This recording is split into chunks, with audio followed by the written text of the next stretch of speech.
Assalamualaikum warahmatullahi wabarakatuh. Alhamdulillah, alhamdulillahirabbil alamin. Asyhadu an la ilaha illallah wa asyhadu anna Muhammadan abduhu wa rasuluh. Allahumma sholli ala Muhammad wa ala ali Muhammad amma ba'du. Alhamdulillah, puji syukur kehadirat Allah Subhanahu wa taala, berkat nikmat, rahmat dan hidayah yang Allah berikan pada masa liburan kali ini. Ananda masih bisa mengikuti aktivitas dan program matrikulasi khususnya di materi Bahasa Indonesia kelas 9 semester genap. Sebelum kita ikuti materinya, ada satu pertanyaan yang perlu kita jawab bersama. Apakah itu? Mengapa sih kita perlu belajar bahasa Indonesia? Di dalam surat An-Nur ayat 46 yang artinya sesungguhnya kami telah menurunkan ayat-ayat yang menjelaskan dan Allah menunjuki siapa yang dikehendakinya kepada jalan yang lurus. Maka apa sih hubungannya dengan bahasa Indonesia? Dengan mempelajari bahasa Indonesia, kita akan mudah untuk mendeteksi mana yang benar dan mana yang kurang benar, atau mana yang hak dan mana yang batil. Maka dengan mempelajari bahasa Indonesia, dari sebuah informasi, kita bisa menyaring informasi tersebut apakah informasi tersebut benar atau informasi tersebut salah. Jika kita tidak memahami bahasa Indonesia dengan baik dan kita tidak menggunakan bahasa Indonesia dengan baik, maka kita bisa saja menjadi salah satu penyebar berita yang tidak benar.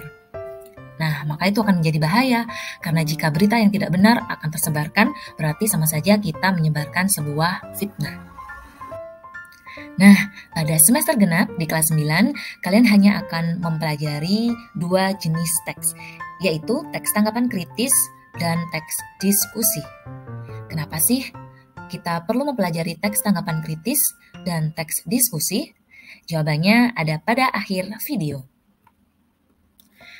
Dalam materi teks tanggapan kritis, ada beberapa yang nanti akan kita pelajari, yaitu yang pertama, ciri dan fungsi teks.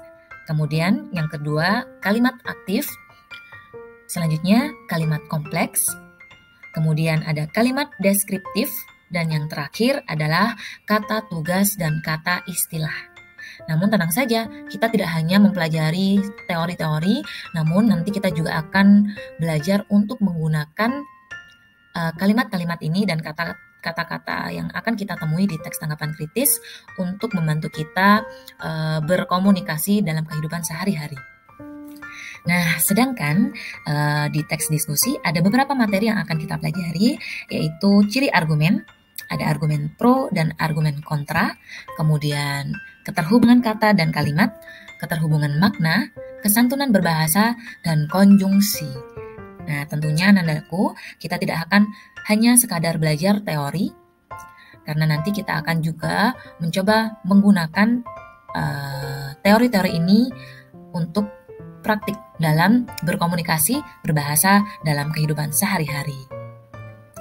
Nah, sekarang Ustadzah akan mencoba mencuplik satu materi esensials yang nanti akan kita temui pada saat kita mempelajari teks tanggapan kritis, yaitu kalimat kompleks. Kalimat kompleks ini sebenarnya sering kita gunakan dan sering kita temui pada saat kita mendengarkan berita, membaca caption di Instagram, atau pada saat kita bercerita kepada teman. Nah, maka kita harus mengenal lebih dalam tentang kalimat kompleks.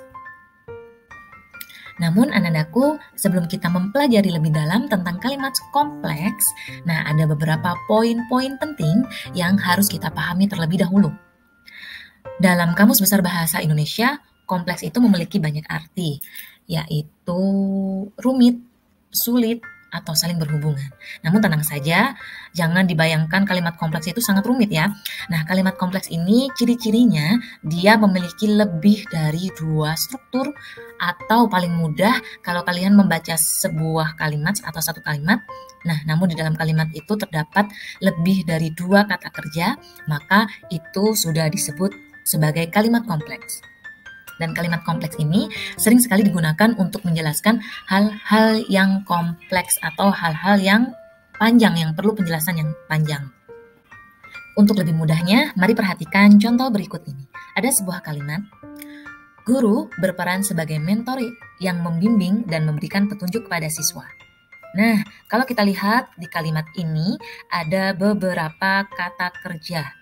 Kalau kita pecah-pecahkan, maka ada 3 kalimat atau 3 klausa atau 3 struktur kalimat. Yang pertama yaitu guru berperan sebagai mentor. Yang kedua, mentor membimbing siswa.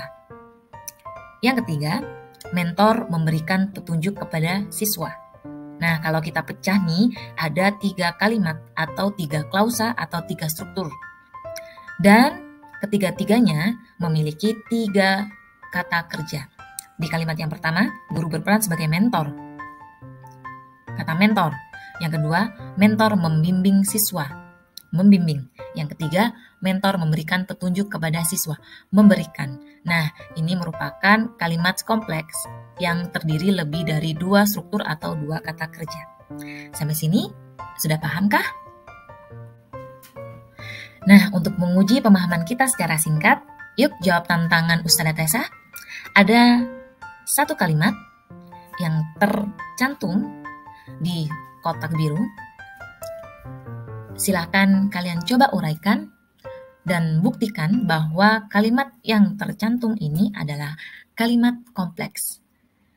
Tulis pada kolom komentar dengan format nama, kelas, kemudian ketik jawabannya seperti contoh yang sudah Ustazah Tessa berikan. Berani menerima tantangan dari Ustazah Tessa? Baik, selanjutnya pada materi teks diskusi ada 1 materi esensial yang nantinya akan kita pelajari lebih dalam, yaitu keterhubungan kata dan kalimat. Nah, sebelum kita mempelajari lebih dalam tentang keterhubungan kata dan kalimat, ada beberapa poin-poin yang harus kita pahami bersama terlebih dahulu.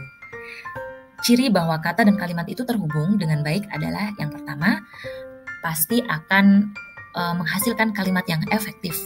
Kemudian kalimat tersebut tidak akan bertele-tele, kemudian tidak akan boros kata, dan kalimat tersebut akan mudah dipahami oleh pembaca atau pendengar. Nah, untuk lebih mudahnya lagi menangkap penjelasan dari Ustazah Tessa, mari kita perhatikan contoh berikut ini. Ada sebuah kalimat, menurut berita di surat kabar, korban penyakit flu burung sudah mewabah sangat banyak sekali. Nah, kalimat ini merupakan kalimat yang tidak memiliki keterhubungan makna dan tidak memiliki keterhubungan kata dan kalimat karena bertele-tele. Di mana letak bertele-telenya? Yaitu pada kata sangat banyak sekali. Kata sangat, banyak, dan sekali ini merupakan persamaan kata yang memiliki makna yang sama. Namun sayangnya, ketiga kalimat ini digunakan secara bersamaan dalam sebuah kalimat. Nah, seharusnya tidak perlu menggunakan langsung 3 kata yang memiliki persamaan makna. Cukup gunakan salah satu saja. Maka kalimat ini sudah menjadi kalimat yang tidak efektif, yang boros, dan bertele-tele. Baik, setelah mendengarkan penjelasan dari Ustazah Tessa, yuk terima tantangan dari Ustazah Tessa. Ada sebuah kalimat, dan kalian harus menjelaskan mengapa kalimat di atas dianggap tidak memiliki keterhubungan kata yang baik. Temukan buktinya, kemudian tulis dan jawab di kolom komentar. Dimanapun kalian berada, sebagai siapapun kalian, dan kapanpun itu, kita tidak mungkin terlepas dari aktivitas berbahasa. Maka, mari siapkan bekal kita untuk berbahasa dengan baik. Maka, itulah kenapa Ustazah Tessa memilih 2 materi esensial, yaitu teks tanggapan kritis dan teks diskusi sebagai bekal akhir kalian sebelum kalian menuju ke jenjang berikutnya. Karena dengan pandai menyampaikan tanggapan kritis, dengan berbahasa yang santun, dan bisa berdiskusi untuk mencapai mufakat, itu akan menjadi bekal kalian untuk mampu bermasyarakat.